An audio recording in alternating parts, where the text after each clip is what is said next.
Lovely to be here. It's Rebecca. Who knew after so long of me not reading books, or actually it was more, I was reading books, but I hadn't found one that I enjoyed. I find two books that I've really enjoyed in 1 week. So here I am to do a little chat about the latest book, and this book just blew my mind. I couldn't put it down, and I was so skeptical because I'd been hearing all these people talking about how great this book was, and I was like, I don't think it could be this good, but I was wrong. And the book is this, Pony by R J Palacio. I'm not sure if I say her name right. And I was really surprised by this one because this is by the author of Wonder. And this is just so, so different. Now, I love Wonder, okay? Don't get me wrong, but this is completely different. And this hooked me in from the very start, and I couldn't put it down.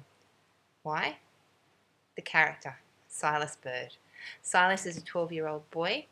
He's living in America in the 1860s. Now, I don't know my geography of America, so I'm not going to say to you where it is. It could be Midwest. I don't know. He's living with his dad.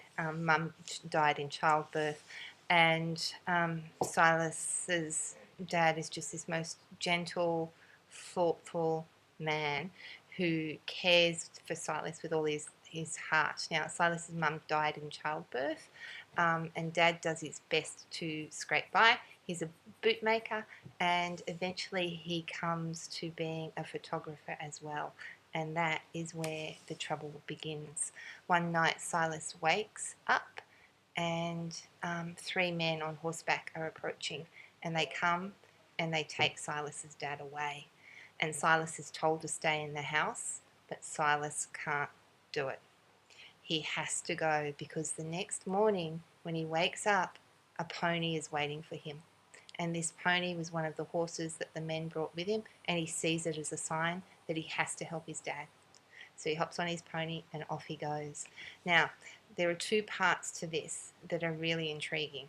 One is the adventure part. The other part is the supernatural. Silas has an affinity with ghosts. He can see them and he can talk to them if he wants to. And so you have these two levels going. You've got this adventure going and this talking about science and photography. This photography plays a really important part in this book. And then you've got this supernatural side as well. Silas does have a best friend called Mittenwool. And he's just this wonderful character that comes and goes, and he's been there all Silas's life.